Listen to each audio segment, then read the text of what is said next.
Assalamualaikum warahmatullahi wabarakatuh. Waalaikumsalam warahmatullahi wabarakatuh. Gimana anak-anakku, sehat semua? Alhamdulillah, luar biasa. Allahu Akbar. Semangat ya seperti biasa ya. Materi kita hari ini menjelaskan tentang penggunaan media sosial secara bijak dan baik ya. Nah, yang kita ketahui media sosial itu ada apa sih aplikasinya? Ada WhatsApp, ada TikTok, ada YouTube, Facebook, Instagram, Twitter, WeChat, macam-macam ya, banyak ya, macam-macam. Karena dari berbagai media sosial tuh banyak aplikasi-aplikasi yang menyediakan untuk mengelilingi dunia gitu dengan satu aplikasi saja. Dan materi kita hari ini bagaimana penggunaan media sosial secara bijak dan benar. Sebagai seorang muslim, kita harus beretika nih, memakai media sosial secara baik dan bijak, berakhlak dan beretika kan. Akhlak dari tangan kita, mata kita, mulut kita, telinga kita, agar tidak menyebarkan hoax atau sesuatu yang tidak benar atau bohong gitu kan. Nah, pertanyaannya untuk anak-anakku sekalian, bagaimana cara remaja muslim menyikapi penggunaan media sosial secara islami? Gimana pendapat kalian?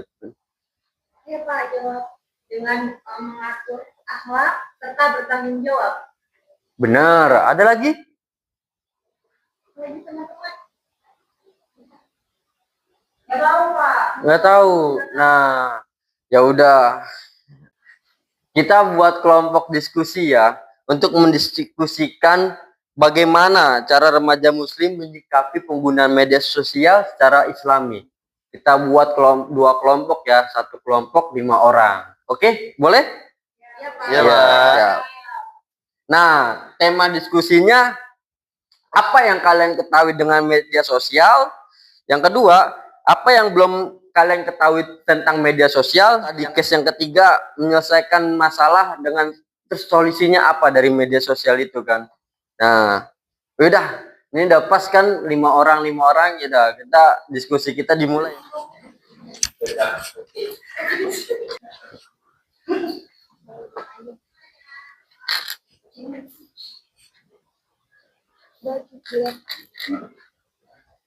Gimana? Kelompok 1 udah siap? Udah dapat diskusinya? Tadi masalahnya. Kamu sering ngalamin apa? Biasanya itu ya kayak tentang berita yang hoax. Kalau kamu apa? Kalau kamu? Ini.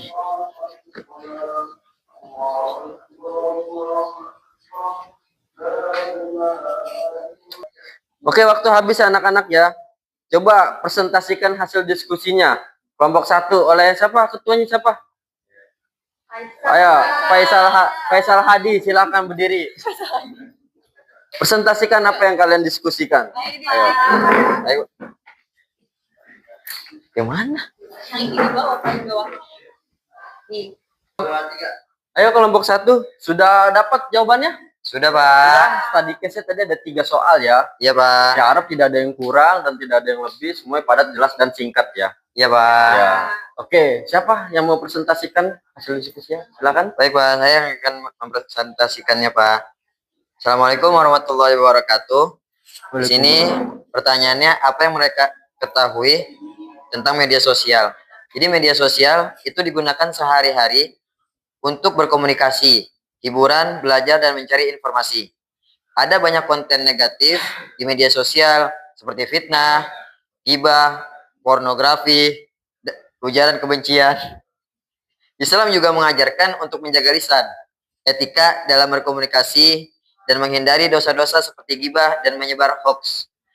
Beberapa remaja menggunakan media sosial untuk dakwah, menyebarkan kebaikan dan motivasi Islami. Mungkin itu yang bisa saya sampaikan, Pak. Oke, bagus, tepat dan bijak ya. Ada lagi? Ada lagi Pak. Oke, silakan. Jadi untuk pertanyaan kedua, apa yang belum kamu ketahui di sini ini kami belum tahu nih apa dalil-dalil Al-Quran dan hadis tentang etika komunikasi dan bermedia sosial. Lalu, apa batasan dan larangan Islam secara spesifik dalam menggunakan media sosial? Selanjutnya, kemudian saya lanjutkan dampak jangka panjang terhadap akhlak jika media sosial digunakan secara tidak islami. Contoh konkret dari tokoh muslim atau publik figur yang menggunakan media sosial dengan cara islami, bagaimana cara menyaring konten dan membatasi waktu penggunaan medsos menurut perspektif Islam. Gitu, Pak. Oke, Pak. siap. Untuk yang ketiga siapa? Anissa? Saya, Pak. Oke, siap. Jadi pertanyaannya tentang apa yang perlu dipelajari untuk menyelesaikan masalah tersebut, yaitu dengan cara ayat-ayat Al-Quran dan hadis yang berkaitan dengan adab berbicara, menyebarkan informasi, menjaga aurat, dan menjauhi fitnah. Prinsip-prinsip Islam dalam bermuamalah digital, misalnya amanah, tabayun, husnuzon, yang sudah kita ketahui dan yang belum kita ketahui, Pak. Nah, kemudian masalah yang dapat kita ambil dari diskusi tadi yaitu banyaknya penyebaran berita hoax ya. Terus kemudian solusi yang kita dapatkan dari masalah tersebut yaitu apa tadi? Jadi kita harus mencari sumbernya, sumber di mana kita mendapatkan berita itu, ya, terus harus menyaring. Ya, jadi tidak harus langsung kita share dengan ketidaktahuan kita dengan spontan gitu. Jadi kita harus mencari tahu dulu sumbernya dari mana. Menurut kita gitu Pak, dengan menggunakan media sosial secara islami. Mungkin nanti bakal saya tambahkan lagi di sesi evaluasi ya. Ada beberapa yang kurang lengkap, nanti Bapak kasih penjelasan lagi. Oke, silakan duduk kelompok 1. Terima kasih atas diskusi, atas presentasinya. Ya, Pak. Terima kasih, Pak. Ya. Oke, terima kasih kepada kelompok 1 yang udah presentasikan hasil diskusinya ya. Bapak menilainya 8/10, lumayan lah.